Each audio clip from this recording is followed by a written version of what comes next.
Les chefs de l'armée de terre de 35 pays africains et de hauts responsables militaires américains se sont réunis durant 4 jours à Dakar sur des questions relatives à la paix et la sécurité en Afrique.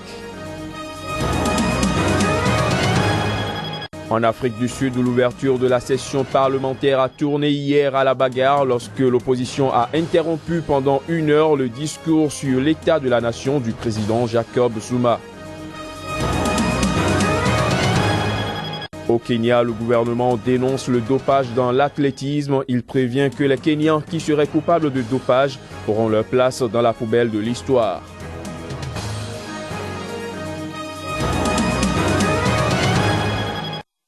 À l'instant, les principaux titres à développer dans cette édition, mesdames, messieurs, bienvenue à tous. Des chefs de l'armée de terre de 35 pays africains et de hauts responsables militaires américains ont entamé en début de semaine à Dakar une réunion de 4 jours sur la paix et la sécurité en Afrique. 2 conditions préalables à la croissance économique. Il était question des défis auxquels font face l'Afrique et les États-Unis, notamment la lutte contre le terrorisme, le trafic de drogue et la sécurité maritime. Les images.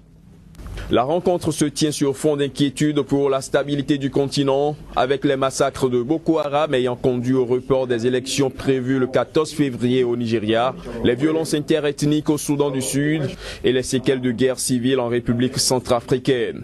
La rencontre est organisée par l'armée sénégalaise et le commandement des forces terrestres américaines pour l'Afrique, créé en 1955. Le but de la conférence était de réfléchir sur l'entraînement de la force face à des menaces qui j'ai déjà qualifiées de menaces asymétriques.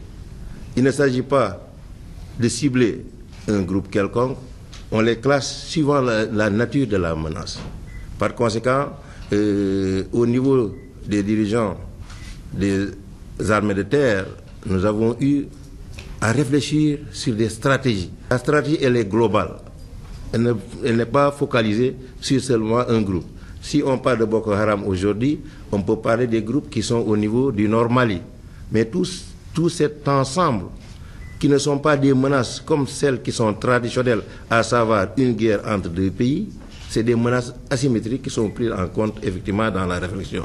Il ne s'agira pas de trouver tout ça la solution. Cette rencontre annonce également un renforcement de la coopération de défense entre les armées africaines et les États-Unis. Les États-Unis qui, on se rappelle, avaient déployé jusqu'à 3000 personnels militaires pour combattre l'épidémie d'Ebola en Afrique de l'Ouest. En Afrique du Sud, l'ouverture de la session parlementaire a tourné au chaos hier jeudi lorsque l'opposition de gauche a interrompu pendant 1 heure le discours sur l'état de la nation du président Jacob Zuma. Les opposants exigeaient du président sud-africain des explications sur le scandale de la rénovation de sa résidence privée aux frais du contribuable. Reportage.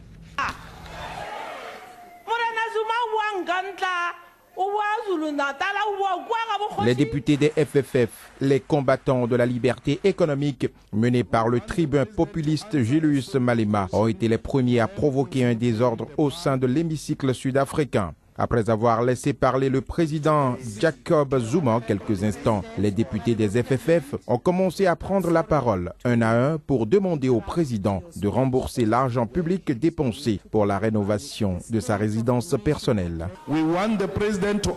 Nous souhaitons juste que le président nous dise quand est-ce qu'il nous remboursera l'argent public qu'il a pris pour rénover sa résidence. Honorable Malema, je vais maintenant demander que vous quittiez l'Assemblée. La présidente du Parlement n'a pas hésité à ordonner au service d'ordre de les évacuer. I also order the security officers to please assist.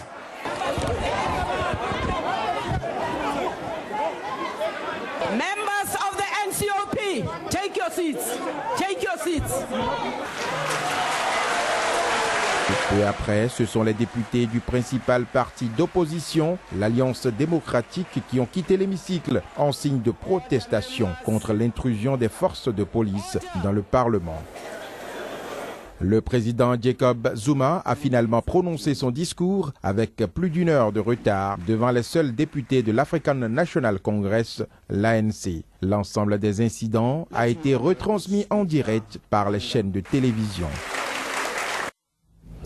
En République démocratique du Congo, la commission électorale a publié jeudi son calendrier électoral global. L'institution fixe la date de la présidentielle au 27 novembre 2016. Cependant, elle a averti que la tenue de ce scrutin était conditionnée par un certain nombre de contraintes dont la responsabilité incombe essentiellement au gouvernement. Les détails. C'est désormais connu.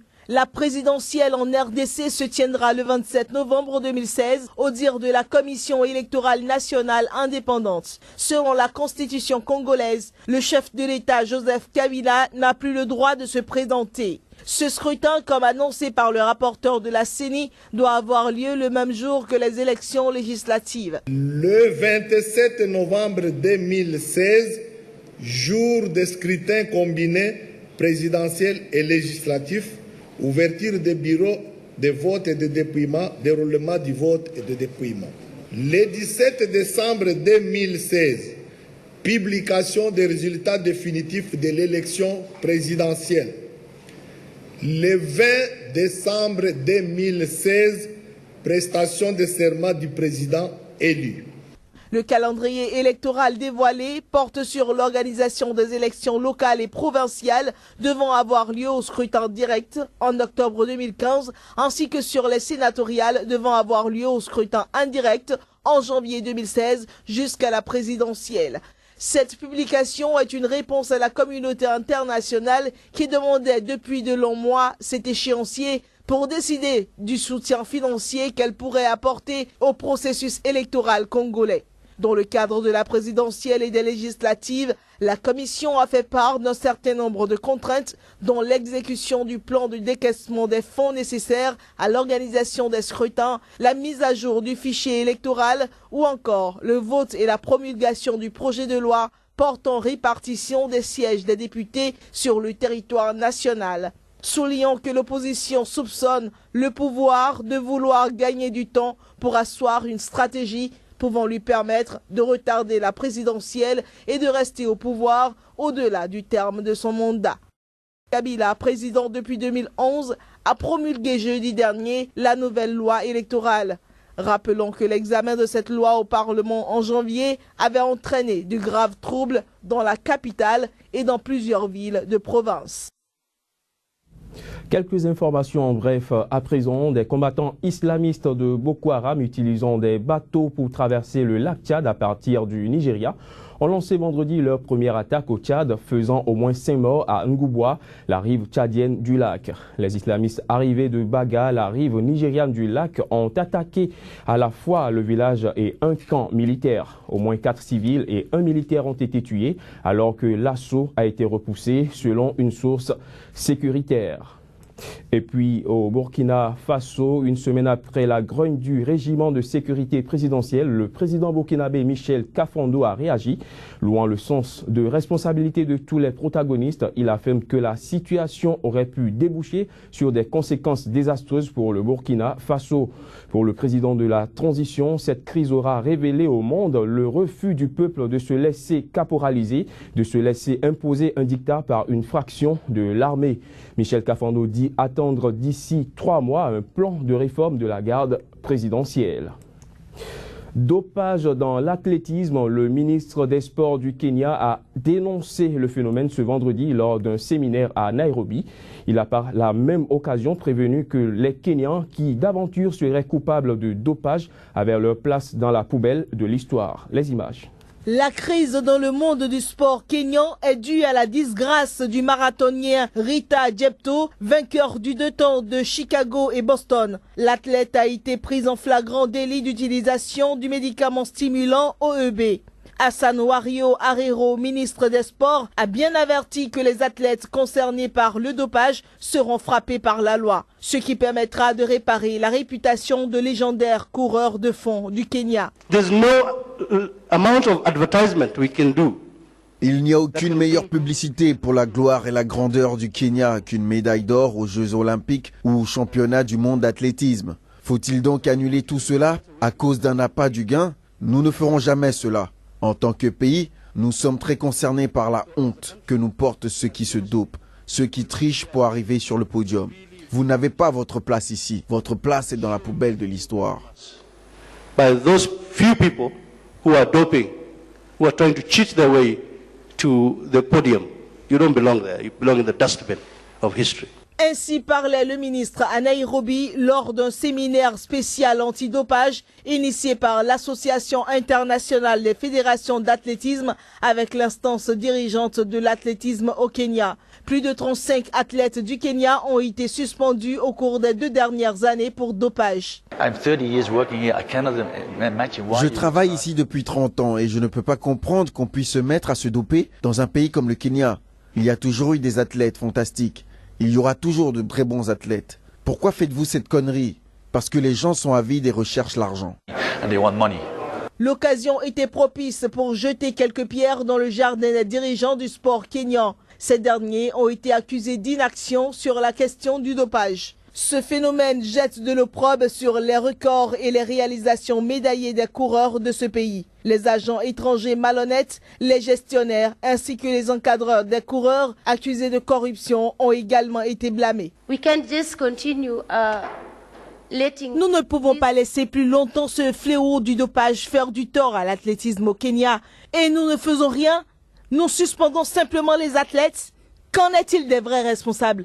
Ils continuent de le faire. Il s'agit de médecins. Ils agissent avec des contrats. Il y a forcément des intérêts là-dessous. Le Kenya s'est doté d'une nouvelle agence antidopage pour réglementer le contrôle des sportifs en partenariat avec la Chine et les organismes norvégiens et l'Agence mondiale antidopage. Quelques centaines d'étudiants d'opposition ont manifesté jeudi à Caracas et dans d'autres villes du Venezuela.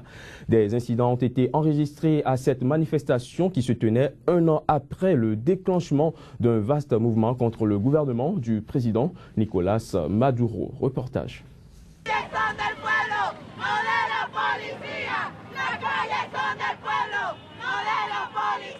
On se rappelle encore les protestations ayant secoué le pays de février à mai de l'an 2014 et lors desquelles officiellement 43 personnes étaient mortes et des centaines avaient été blessées. Dans l'ouest du Venezuela, à San Cristobal, berceau des protestations, une manifestation d'étudiants a dégénéré jeudi en affrontement avec la police. Dans le centre de Caracas, quelques 200 étudiants ont tenté de défiler à proximité de l'université centrale du Venezuela, mais les forces anti-émeutes les en ont empêchés. Pourquoi est-ce que je ne peux pas sortir et manifester? Je suis en colère que notre pays soit le plus pauvre et que le président de l'Assemblée nationale soit l'homme le plus riche d'Amérique latine. C'est pas de la corruption, ça?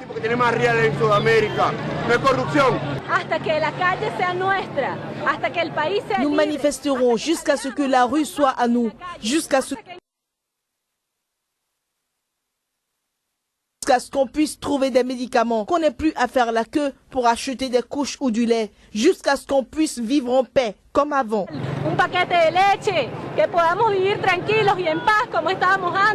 Au dire des autorités, ces incidents ont fait un blessé léger, touché à la tête par une pierre. Mais les médias locaux ont fait quant à eux état d'autres blessés et de plusieurs arrestations.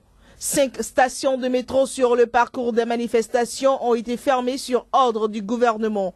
Le Venezuela avait connu de longs mois de manifestations étudiantes, puis d'opposants en 2014 pour protester contre l'insécurité, l'inflation et les pénuries de biens alimentaires et de consommation courante.